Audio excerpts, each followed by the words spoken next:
ओम शांति 13/5/2025 प्रातः मुरली। ओम शांति बाप दादा मधुबन। ओम शांति मीठे बाप दादा, मीठे बच्चे हंजी मीठे बाबा। अनेक देहधारियों से प्रीत निकाल, एक विदेही बाप को याद करो तो तुम्हारे सब अंग शीतल हो जाएंगे। अनेक देहधारियों से प्रीत निकाल, एक विदेही बाप को याद करो तो तुम्हारे सब अंग शीतल हो जाएंगे। प्रश्न है, जो दैवी कुल की आत्माएं हैं उनकी निशानी क्या होगी? उत्तर, दैवी कुल वाली आत्माओं को इस पुरानी दुनिया से सहज ही वैराग्य होगा।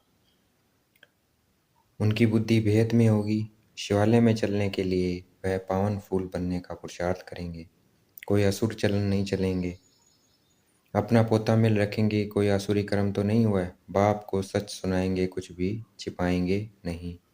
गीत है, न वह हमसे जुदा होंगे न हम उनसे जुदा होंगे। ओम शांति। अभी यह है बेहद की बातें। हद की बातें सब निकल जाती है। दुनिया में तो अनेकों को याद किया जाता है। अनेक देहधारियों साथ प्रीत है। विधेयी एक ही है जिसको परमपिता परमात्मा शिव कहा जाता है। तुम्हें अब अनेक साथ ही बुद्धि का योग तोड़ना है। तुम्हें अब उनके साथ ही बुद्धि का योग जोड़ना है। कोई देहधारी को याद नहीं करना है। ब्राह्मण आदि खिलाना, यह सब वही कलयुग की रस्म रिवाज। वहाँ की रस्म रिवाज और यहाँ की रस्म रिवाज बिल्कुल अलग है। यहाँ कोई भी देहधारी को याद नहीं करना है। जब तक वह अवस्था आए तब तक पुरुषार्थ चलता रहता है। बाप कहते हैं, जितना उसके पुरानी दुनिया के जो होकर गए हैं या जो हैं उन सबको भूल जाना है। सारा दिन बुद्धि में यही चले, किसको क्या समझाना है। सबको बताना है कि आकर वर्ड के पास्ट प्रेजेंट फ्यूचर को समझो, जिसको कोई भी नहीं जानते। पास्ट अर्थात कब से शुरू हुए, प्रेजेंट अब क्या है। शुरू हुई है सतयुग से, तो सतयुग से लेकर अभी तक और फ्यूचर क्या होना है दुनिया बिल्कुल नहीं जानती है। तुम बच्चे जानते हो, इसलिए चित्र आदि बनाते हो। यह है बड़ा बेहद का नाटक। वह झूठे हद के नाटक तो बहुत बनाते हैं। स्टोरी बनाने वाले अलग होते हैं और नाटक की सीनरी बनाने वाले दूसरे होते हैं। यह सारा राज अभी तुम्हारी बुद्धि में है। अभी जो कुछ देखते हो वह नहीं रहेगा, विनाश हो जाएगा। तो तुमको सतयुगी नई दुनिया की सीनरी बहुत अच्छी दिखलानी पड़े। जैसे अजमेर में सोनी द्वारिका है, तो उनमें से भी सीनरी लेकर नई दुनिया अलग बनाकर फिर दिखाओ। इस पुरानी दुनिया को आग लगनी है, इनका भी नक्शा तो है ना। और यह नई दुनिया इमर्ज हो रही है। ऐसे ऐसे ख्याल कर अच्छी रीति बनाना चाहिए। यह तो तुम समझते हो। इस समय मनुष्य की बिल्कुल है जैसे पत्थर बुद्धि। कितना तुम समझाते हो फिर भी बुद्धि में बैठता नहीं है। जैसे नाटक वाले सुंदर सीनरी बनाते हैं, ऐसे कोई से मदद ले। स्वर्ग की सीनरी बहुत अच्छी बनानी चाहिए।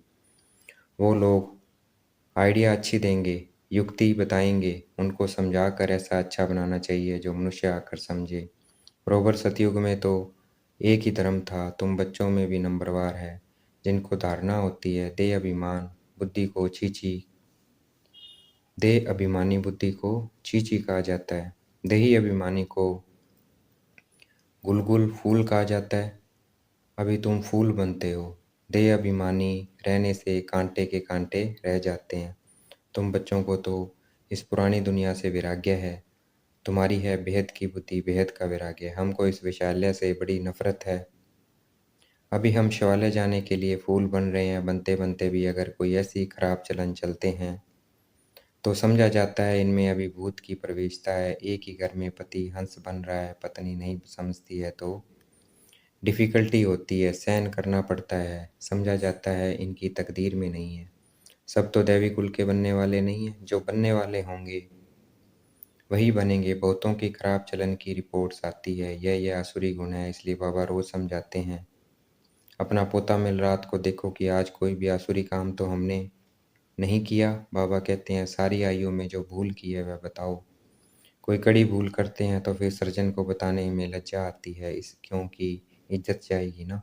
न बताने से फिर नुकसान हो जाए। माया ऐसे थप्पड़ मारती है जो एकदम सत्यानाश कर देती है। माया बड़ी जबरदस्त है। 5 विकारों पर जीत पा नहीं सकते तो बाप भी क्या करेंगे। बाप कहते हैं मैं रहमदिल भी हूँ तो कालों का काल भी हूँ। मुझे बुलाते ही हैं पतित पावन, आकर पावन बनाओ। मेरा नाम तो दोनों है ना, कैसे रहमदिल है हूँ फिर कालों का काल हूँ। वह पाठ अभी बजा रहा हूँ।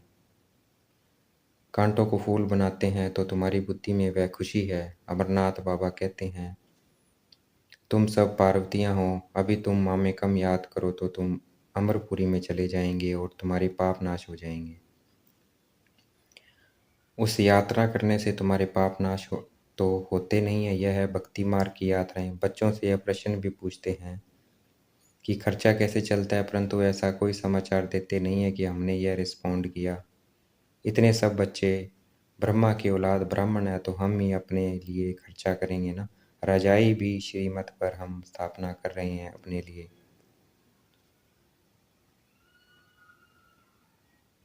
राज्य भी हम करेंगे, राजयोग हम सीखते हैं तो खर्चा भी हम करेंगे। राजयोग हम सीखते हैं तो खर्चा भी हम करेंगे। शिव बाबा तो अविनाशी ज्ञान रत्नों का दान देते हैं जिसमें हम राजाओं का राजा बनते हैं। बच्चे जो पढ़ेंगे वही खर्चा करेंगे ना। समझाना चाहिए हम अपना खर्चा करते हैं, हम कोई भीख व डोनेशन नहीं लेते हैं।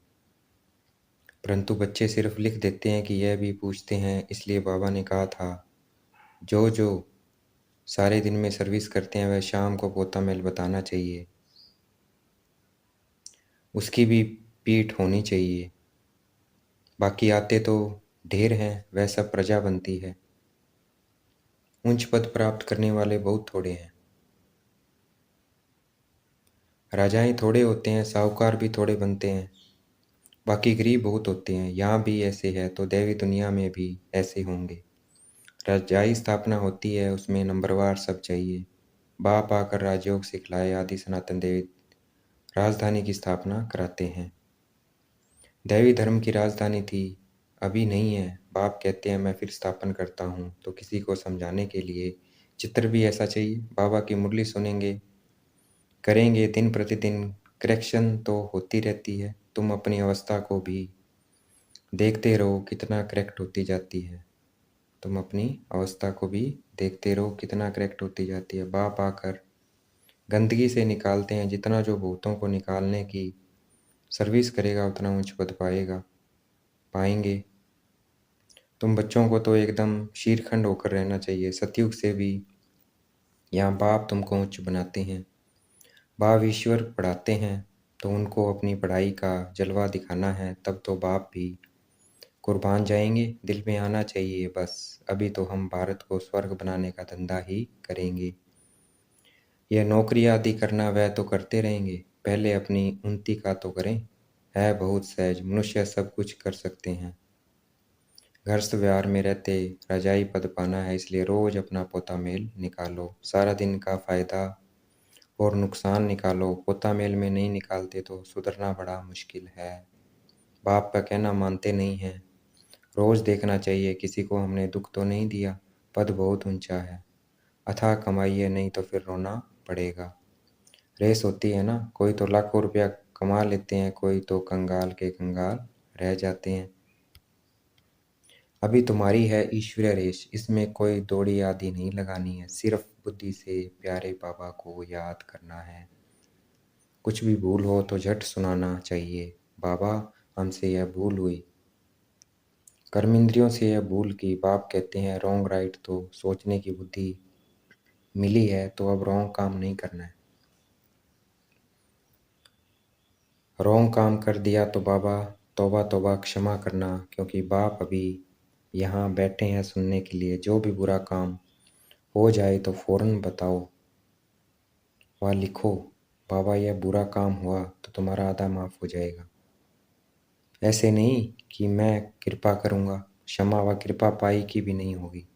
सबको अपने को सुधारना है। पाप की याद से विक्रम विनाश होंगे। पास्ट का भी योग बल से कटता जाएगा। बाप का बनकर फिर बाप की निंदा नहीं कराओ। सतगुरु के निंदक ठोर ना पावे, ठोर तुमको मिलती है बहुत ऊंची। दूसरे गुरुओं के पास कोई राजाई की ठोर थोड़ी है। यहाँ तुम्हारी एम ऑब्जेक्ट है, भक्ति मार्ग में कोई एम ऑब्जेक्ट होती नहीं है। अगर होती भी है तो अल्पकाल के लिए। कहाँ 21 जन्म का सुख, कहाँ पाई पैसे का थोड़ा सुख। ऐसे नहीं धन से सुख होता है, दुख भी कितना होता है। अच्छा समझो कोई ने हॉस्पिटल बनाई तो दूसरे जन्म में रोग कम होगा। ऐसे तो नहीं पढ़ाई जास्ती मिलेगी, धन भी जास्ती मिलेगा। उसके लिए तो फिर सब कुछ करो। कोई धर्मशाला बनाते हैं तो दूसरे जन्म में महल मिलेगा। ऐसा नहीं कि तंदुरुस्त रहेंगे, नहीं तो बाप कितनी बातें समझाते हैं। कोई तो अच्छी रीति समझ कर समझाते हैं, कोई तो समझते ही नहीं है। तो रोज पोता मेल निकालो, आज क्या पाप किया, इस बात में फेल हुआ। बाप राय देंगे तो ऐसे काम नहीं करना चाहिए। तुम जानते हो हम तो अब स्वर्ग में जाते हैं। बच्चों को खुशी का पारा नहीं चढ़ता, बाबा को कितना खुशी है। मैं बूढ़ा हूँ, यह शरीर छोड़कर अम्बरीश बनने वाला हूँ। तुम भी पढ़ते हो तो खुशी का पारा चढ़ना चाहिए, परंतु बाप को याद ही नहीं करते हैं। बाप कितना सहज समझाते हैं। वह अंग्रेजी आदि पढ़ने में माथा कितना खराब होता है, बहुत डिफिकल्ट होती है। यह तो बहुत सहज है। इस रूहानी पढ़ाई से तुम शीतल बन जाते हो। इसमें तो सिर्फ बाप को याद करते रहो तो एकदम शीतल अंग हो जाएंगे। जितना बाप को याद करेंगे अंग शीतल हो जाएंगे। शरीर तो तुमको है ना, शिव बाबा को तो शरीर ही नहीं है, अंग है श्री कृष्ण को। उनके अंग तो शीतल हैं ही, इसलिए उनका नाम रख दिया। अब उनका संग कैसे हो, वह तो होता ही है सतयुग में। उस उसके भी ऐसे शीतल अंग किसने बनाए, यह तुम अभी समझते हो तो अब तुम बच्चों को भी इतनी धारणा करनी चाहिए। लड़ना झगड़ना बिल्कुल नहीं है, सच बोलना है। झूठ बोलने से सत्यानाश हो जाती है।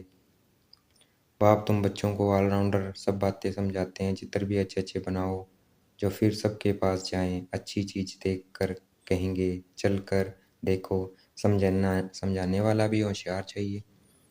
सर्विस करना भी सीखना है, अच्छी ब्राह्मणियाँ भी चाहिए। जो बाप जो आप समान बनाए, जो आप समान मैनेजर बनाती है, उन्हें अच्छी ब्राह्मणी कहेंगे। वह पद भी ऊंच पाएंगी। बेबी बुद्धि भी न हो, नहीं तो उठा कर ले जाएंगे। रावण संप्रदाय है ना। ऐसी ब्राह्मणी तैयार करो जो पीछे सेंटर संभाल सके। अच्छा देखेंगे बाप दादा याद प्यार दे रहे हैं। मीठे मीठे सिकलते बच्चों प्रति माता पिता बाप दादा का याद प्यार। Good morning. रूहानी बाप की रूहानी बच्चों को नमस्ते। हमें भी याद प्यार देना है। हम रूहानी बच्चों की रूहानी बाप दादा को दिल व जान शिकवा प्रेम से बेहद का याद प्यार और नमस्ते। धारणा के लिए मुख्य सार है, बाप को अपनी पढ़ाई का जलवा दिखलाना है। भारत को स्वर्ग बनाने के धंधे में लग जाना है। पहले अपनी उन्नति का ख्याल करना है, शीरखंड होकर रहना है। कोई भूल हो तो बाप से क्षमा लेकर स्वयं ही स्वयं को सुधारना है। बाप कृपा नहीं करते हैं, बाप की याद से विक्रम काटने हैं। निंदा कराने वाले कोई कर्म नहीं करना है। आज का वरदान है, देखेंगे बाप दादा ने मस्तक पे हाथ रखा हुआ वरदान दे रहे हैं। नॉलेजफुल की विशेषता द्वारा संस्कारों के टक्कर से बचने वाले कमल पुष्प समान न्यारे व साक्षी भाव। नॉलेजफुल की विशेषता द्वारा संस्कारों के टक्कर से बचने वाले कमल पुष्प समान न्यारे व साक्षी भाव। संस्कार तो अंत तक किसी के दासी के रहेंगे, किसी के राजा के। संस्कार बदल जाएं या इंतज़ार नहीं करो, लेकिन मेरे ऊपर किसी का प्रभाव न हो, क्योंकि एक तो हर एक के संस्कार भिन्न हैं, दूसरा माया का भी रूप बन कर आते हैं। इसलिए कोई भी बात का फैसला मर्यादा की लकीर के अंदर रहकर करो। भिन्न भिन्न संस्कार होते हुए भी टक्कर न हो, इसके लिए नॉलेजफुल बन कमल पुष्प समान न्यारे व साक्षी रहो।